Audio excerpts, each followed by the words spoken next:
ఉన్న బంగారాన్ని విడిపించి ఆ రోజు ఆన్లైన్ రేటుకే మేము కొంటాం. Sharma gold company.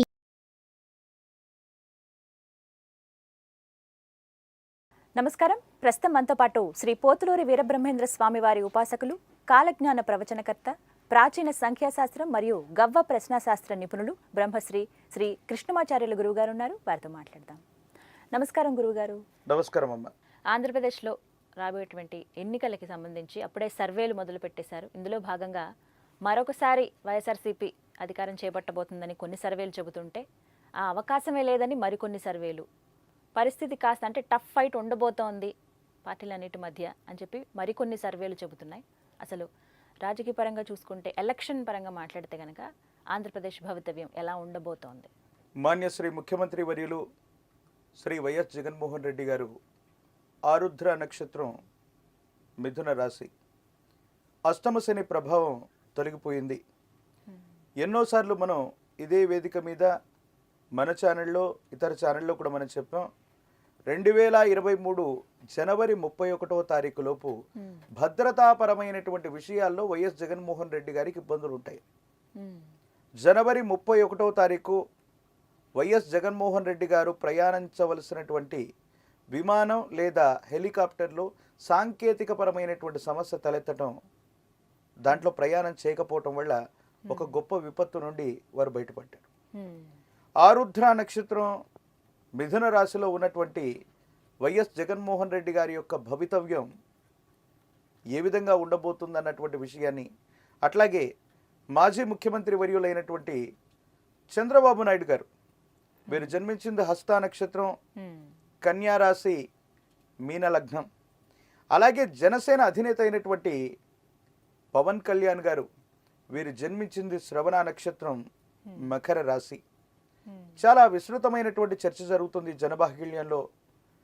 మీరు అనుకుంటున్నట్టుగా, మీరు ఇందాక చెప్తున్నట్టుగా 2 సర్వే రిపోర్ట్లు ఒకదానికొకటి పరస్పరం విరుద్ధంగా ఉన్నాయి. ఒక రిపోర్టులేనేమో సంపూర్ణమైనటువంటి మెజారిటీతో మళ్ళీ జగన్మోహన్ రెడ్డి గారి యొక్క గవర్నమెంట్ మళ్ళీ కొలువు తీరనుందని, మరో సర్వే రిపోర్ట్లో ఖచ్చితంగా జనసేన యొక్క ప్రభావం చేత, ప్రభుత్వ వ్యతిరేక ఓటు చేత మళ్ళీ అధికారంలోకి తెలుగుదేశం పార్టీ దూసుకొచ్చే అవకాశం ఉందని. మరి వీటిలో వాస్తవం ఎంత, సమీపమైనటువంటి భవిష్యత్తులో ఏం జరగబోతుందన్నటువంటి అంశాన్ని మనం చూద్దాం. మొదట మాన్యశ్రీ ముఖ్యమంత్రి వర్యులు శ్రీ వైఎస్ జగన్మోహన్ రెడ్డి గారి యొక్క భవితవ్యం. ముందే మనం అనుకుంటున్నాం, రాహు సంబంధమైనటువంటి సంఖ్య 4 కానీ, కేతు సంబంధమైనటువంటి సంఖ్య 7 కానీ రాకూడదు. ఒకవేళ ఈ సంఖ్యలు వచ్చినట్లయితే సమీపమైన భవిష్యత్తులో వారు కొన్ని ప్రతిబంధకాలను, ఇబ్బందులను ఎదుర్కొంటారు. ఇది సాధించటంలో ఏవైనా ఇబ్బందులు వస్తాయని దీని యొక్క సంపూర్ణమైనటువంటి ఫలితం. మాన్యశ్రీ ముఖ్యమంత్రి వర్యులు శ్రీ వైఎస్ జగన్మోహన్ రెడ్డి గారు ఆరుద్ర నక్షత్రం, మిథున రాశి, వీరి యొక్క నేతృత్వంలో ఉన్నటువంటి వైఎస్ఆర్సీపీ మళ్ళీ అధికారంలోకి వచ్చేటువంటి అవకాశం ఉందా? శివాయ బ్రహ్మణే నమ, వీరబ్రహ్మేంద్ర స్వామినే నమో నమ, జై వీరబ్రహ్మ జై, గోవిందమాంబ జై. ఆశ్చర్యం కలిగించేటువంటి సమాధానం ఇది. వచ్చినటువంటి ఫలితం 2 అంటే చంద్రుడికి సంబంధించినటువంటి సంఖ్యగా మనం చెప్తాం. వైఎస్ఆర్సీపీకి ఖచ్చితమైనటువంటి మెజారిటీతో గెలిచేటువంటి అవకాశాలు కాస్త తక్కువనే చెప్పాలి. ఏది ఏమైనప్పటికీ కూడా 151+ సీట్స్తో ఉన్నటువంటి వైసీపీ గవర్నమెంట్ 175 స్థానాలని క్లీన్ స్వీప్ చేయాలన్నటువంటి ఉద్దేశంతో ప్రయత్నం చేస్తున్నారు, చెబుతున్నారు కూడా మాట. కానీ మళ్ళీ అధికారంలోకి రావటానికి కనీసమైనటువంటి మ్యాజిక్ ఫిగర్ 88, 89 అనుకుంటాను, సుమారు 90 లోపు. ఆ 88, 89 స్థానాలు గెలవటం కూడా కొంచెం కష్టమే. ప్రతికూలవంతమైనటువంటి ఇబ్బందులు ఉన్నాయి. మిత్ర బలం చేత కానీ, లేదా వేరొకరి మీద కానీ వీరి యొక్క విజయం ఆధారపడి ఉంది అని ప్రశ్నాశాస్త్రం చెప్తుంది. అంటే వైఎస్ఆర్సీపీకి వచ్చేటువంటి ఓట్లే కాదు, సీట్లే కాదు, వీరి విజయానికి వేరొక పార్టీ ప్రధానమైనటువంటి, అది భాగస్వామ్యం అవ్వచ్చు, భాగస్వామ్యం కాకపోవచ్చు, వేరొక పార్టీ మీద వీరి యొక్క విజయం ఆధారపడి ఉంది అంటే అర్థం ఏమిటంటే వైఎస్ఆర్సీపీ గవర్నమెంట్ తనంతట తానుగా మళ్ళీ ఆంధ్రప్రదేశ్లో అధికారం రావటం అన్నటువంటిది కొంచెం కష్టంగానే మనం చెప్పచ్చు. అంటే సింగిల్గా వెళ్తే కష్టమే అని అర్థం చేసుకోవచ్చు. తప్పనిసరిగా వారు సింగిల్గా పోటీ చేసినా మెజారిటీ స్థానాలు గెలవాలన్నటువంటి వాడి యొక్క ఆలోచన, లేదా సంపూర్ణంగా 175 సీట్లు కాదు, కనీస మెజారిటీ రావటం కూడా కాస్త కష్టమే అన్నట్టుగా కనపడుతుంది. ఇక మిగతా వ్యక్తుల యొక్క భవిష్యత్తును తెలుసుకున్నటువంటి తర్వాత ఒక కన్క్లూజన్కి వచ్చేటువంటి ప్రయత్నం చేద్దాం. ఇప్పుడు మనం తెలుసుకోబోతున్నటువంటి జాతకం మాన్యశ్రీ మాజీ ముఖ్యమంత్రి వర్యులు శ్రీ నారా చంద్రబాబు నాయుడు గారు. నాకు తెలిసినటువంటి వివరాల ప్రకారంగా చాలామంది జ్యోతిష్యుల దగ్గర ఉన్నటువంటి వారి యొక్క జాతక ప్రకారంగా హస్త నక్షత్రం, కన్యా రాశి, వీరు జన్మించినటువంటిది మీన లగ్నం. విశేషవంతమైనటువంటి స్థితిగతుల్లో మాన్యశ్రీ మాజీ ముఖ్యమంత్రి వర్యులు శ్రీ నారా చంద్రబాబు నాయుడు గారి యొక్క జాతకంలో ఎన్నో ఉచ్చస్థితికి సంబంధించినటువంటి విషయాల్ని మనం చెప్పుకున్నాం. ప్రశ్నాశాస్త్రం ఏం చెబుతుందో అన్నటువంటి విషయాన్ని తెలుసుకున్న తర్వాత సంపూర్ణంగా వారి భవిష్యత్తును కూడా మనం చెప్పే ప్రయత్నం చేద్దాం. శివాయ బ్రహ్మణే నమ, వీరబ్రహ్మేంద్ర స్వామినే నమో నమ. ఓం హ్రీం క్లీం శ్రీం శివాయ బ్రహ్మణే నమ, వీరబ్రహ్మేంద్ర స్వామినే నమో నమ. జై వీరబ్రహ్మ జై గోవిందబంబ జై. వచ్చినటువంటి ఫలితం 5. ఇది బుధుడికి సంబంధించినటువంటిది. బుధుడు అంటే అర్థం ఏమిటి? ఇందాక మనం చెప్పుకున్నట్టుగా కుమారుడు, అమాత్యుడు, ఈ విధమైనటువంటి ప్రస్తావనలు వస్తూ ఉంటాయి.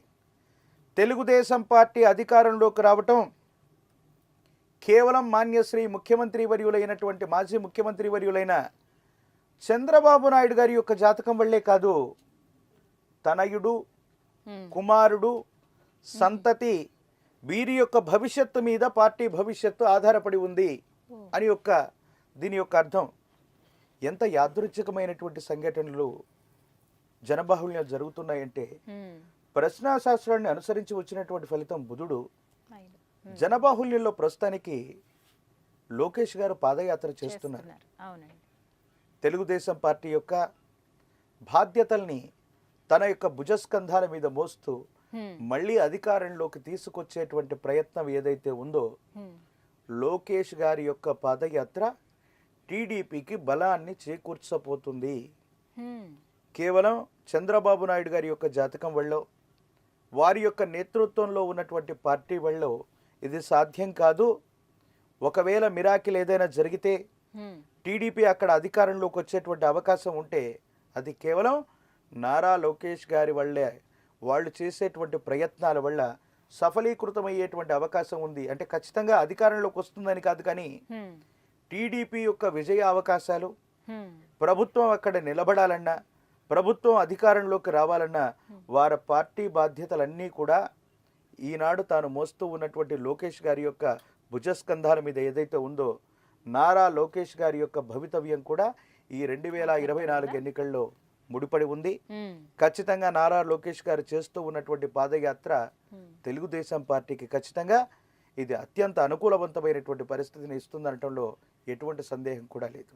అయితే టీడీపీ ఇక్కడ పొత్తుతో వెళ్ళే అవకాశాలు ఉన్నాయా? పొత్తుతో వెళ్తే మంచిదా, లేకుంటే ఒంటరిగా వెళ్తే విజయ అవకాశాలు ఎక్కువగా ఉన్నాయా? బుధుడు మిత్రకారకుడు, అలాగే కుమారుడు, ఇటువంటి స్థితిగతులకు సంబంధించి మనం చెప్తూ ఉంటాం. ఇప్పటికే చాలాసార్లు మనం చెప్పి ఉన్నాం, సమీపమైనటువంటి భవిష్యత్తులో ఆంధ్రప్రదేశ్లో ఏర్పడబోయే గవర్నమెంట్ 3 వ్యక్తులు లేదా 3 పార్టీలు, ఒకరికంటే ఒకరు, ఇద్దరి కంటే కూడా ఎక్కువ వ్యక్తుల యొక్క సమ్మిళితమైనటువంటి ప్రభుత్వమే సంకీర్ణమైనటువంటి ప్రభుత్వం. అంటే సీట్లు తక్కువ ఎక్కువ వస్తాయని కాదు, కానీ ఒకరికంటే ఇద్దరికంటే ఎక్కువ పార్టీలు కలిసి పోటీ చేయటం కానీ లేదా ప్రభుత్వాన్ని ఏర్పాటు చేయటం కానీ ఆంధ్రప్రదేశ్లో జరిగేటువంటి అవకాశం ఉంది. అక్కడ ఖచ్చితంగా వైఎస్ఆర్సీపీ అతి సులభంగా మళ్ళీ అధికారంలోకి వచ్చేటువంటి అవకాశాలు కాస్త తక్కువని మనం చెప్పాలి. ఆ వచ్చినటువంటి మీరు ఇందాక అన్నట్టుగా ఆ సర్వే రిపోర్ట్లలో ఉన్నటువంటి సారాంశం నిజంగా ప్రజల నాడి ఆ విధంగా ఉందేమో.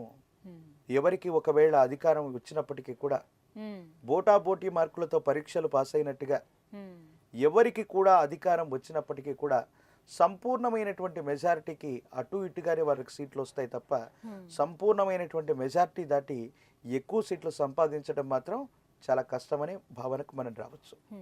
అతి ముఖ్యమైనటువంటి అంశం ఈనాడు ఆంధ్రప్రదేశ్లో ప్రభుత్వం వర్సెస్ ప్రతిపక్షంగా ఉండాలి. కానీ జనసేనానిగా పిలువబడుతున్నటువంటి పవన్ కళ్యాణ్ వర్సెస్ ప్రభుత్వం, పవన్ కళ్యాణ్ వర్సెస్ కొన్నిసార్లు TDP, Pawan Kalyan versus BJP. అసలు పవన్ కళ్యాణ్ గారు కలిసి పోటీ చేస్తారా? ఒంటరిలోగా బరిలోకి దిగే అవకాశం ఉందా? మరి ఒక్క ఎమ్మెల్యే సీట్ను వారు గెలిస్తే అది కూడా వైసీపీకి సంబంధించినటువంటి వర్గంలోకి వారు చేరిపోవటం. ఈనాడు అసెంబ్లీలో కూడా ఏ ఒక్కరూ కూడా లేనటువంటి పరిస్థితుల్లో పవన్ కళ్యాణ్ గారు అసెంబ్లీలో అసలు అడుగు పెడతారా? ఆ అవకాశం ఉందా? జనసేన 2024లో ఏర్పడేటువంటి ఆంధ్రప్రదేశ్ ప్రభుత్వం ఏర్పాటులో తన కీలకమైనటువంటి పాత్ర పోషించనుందా? శివాయ బ్రహ్మణే నమ, తెలుసుకుందాం. వీరబ్రహ్మేంద్ర స్వామినే నమో నమ. జై వీరబ్రహ్మ జై గోవింద బాంబ జై. ఓం హ్రీం క్లీం శ్రీం శివాయ బ్రహ్మణే నమ, వీరబ్రహ్మేంద్ర స్వామినే నమో నమ. వచ్చినటువంటి ఫలితం 4. ముందే మనం చెప్పుకున్నాం, ఏ ఒక్క వ్యక్తి జాతకాన్ని అనుసరించి రాహు సంఖ్య అయినటువంటి 4, కేతు సంబంధమైనటువంటి సంఖ్య 7 ఇది రాకూడదు. పవన్ కళ్యాణ్ గారి యొక్క జాతకంలో శ్రవణ నక్షత్రం, మకర రాశి, ద్వితీయ స్థానమైనటువంటి కుంభంలో శని భగవానుడి యొక్క గోచార స్థితి, ఏలినాటి శని ప్రభావం ఒకటి జరుగుతూ ఉంది. పవన్ కళ్యాణ్ గారి యొక్క జనసేన కూటమిగా ఏర్పడితే తప్ప ప్రభుత్వ ఏర్పాటు జనసేన మాత్రమే చేయలేదు. వీరు సన్నిహితంగా వేరొక పార్టీని, ఇతర పార్టీలన్నింటినీ కలుపుకొని వీరు ప్రభుత్వ ఏర్పాటు దిశగా ప్రయత్నం చేస్తే అవుతుంది తప్ప కేవలం ఒక్క జనసేనతో ఈ 2024వ సంవత్సరంలో ప్రభుత్వ ఏర్పాటు వీరొక్కరు చేయటం కాస్త అసాధ్యమే. అంటే సమీపమైన భవిష్యత్తులో వీరి జాతకం ఎలా ఉందంటే అమాత్యుడు, మంత్రి, కేంద్ర స్థాయి మంత్రి, ఈ స్థితిగతికి సంబంధించినటువంటి అన్ని రకాలైన అనుకూలవంతమైనటువంటి అంశాలు పవన్ కళ్యాణ్ గారి యొక్క జాతకంలో తప్పకుండా ఉంది. కానీ 2024వ సంవత్సరంలో ఖచ్చితంగా వీరు ముఖ్యమంత్రి అవ్వటం కానీ లేదా వీరి పార్టీ మాత్రమే అధికారంలోకి రావటం కానీ ఇది కాస్త కష్టం. సన్నిహితమైనటువంటి మిత్రవర్గం, మిత్ర కూటమి వీరితో ప్రయత్నం చేస్తే మాత్రమే అనుకూలంగా ఉంటుంది అన్నటువంటిది ప్రశ్నాశాస్త్రం చెప్పినటువంటి సమాధానం. ఇప్పుడు ముగ్గురు జాతకాల్లో ఆరుద్ర నక్షత్రం మిథున రాశి జగన్మోహన్ రెడ్డి గారు, హస్త నక్షత్రం కన్యా రాశి మీన లగ్నం చంద్రబాబు నాయుడు గారు, శ్రవణ నక్షత్రం మకర రాశి పవన్ కళ్యాణ్ గారు. మరి వచ్చినటువంటి ఫలితాన్ని చూస్తే జగన్మోహన్ రెడ్డి గారికేమో చంద్రకారకత్వం కలిగినటువంటి 2, నారా చంద్రబాబు నాయుడు గారికేమో బుధుడి యొక్క ఆధిపత్యం వహించేటువంటి 5, పవన్ కళ్యాణ్ గారికేమో రాహు సంఖ్య మాయా స్వరూపుడైనటువంటి రాహు 4. భవిష్యత్తుకు సంబంధించినంత వరకు సర్వే రిపోర్ట్లు ఎలాంటి ఫలితాలు ఉన్నప్పటికీ కూడా జనబాహుల్యంలో అధికార పక్షమైనటువంటి వైసీపీ మీద ప్రజా వ్యతిరేక ఓటు ఎక్కువగా ఉండబోతుంది. మళ్ళీ అధికారంలోకి రావటానికి వైఎస్ జగన్మోహన్ రెడ్డి గారికి వేరొక పార్టీ అండదండలు అవసరమవుతాయి. అంటే వారు గెలిచినటువంటి ఎమ్మెల్యేలని వీళ్ళకి ఇస్తారని కాదు, వేరొక పార్టీ అండదండలతో మాత్రమే మళ్ళీ అధికారంలోకి వచ్చేటువంటి అవకాశం ఉంది. లేకపోతే ఏ పార్టీ గెలిచినా బోటాబోటీ అవకాశాలు ఉంటాయి. మరి ముగ్గురిలో చూసుకుంటే మాత్రం లోకేష్ గారి యొక్క పాదయాత్ర నిర్విరామంగా ఇలాగే కొనసాగితే తెలుగుదేశం పార్టీ యొక్క గ్రాఫ్ పెరగటం ఆంధ్రప్రదేశ్లో అధికారం దిశగా దూసుకొచ్చేటువంటి అవకాశాలు సుస్పష్టంగా కనపడుతున్నాయి.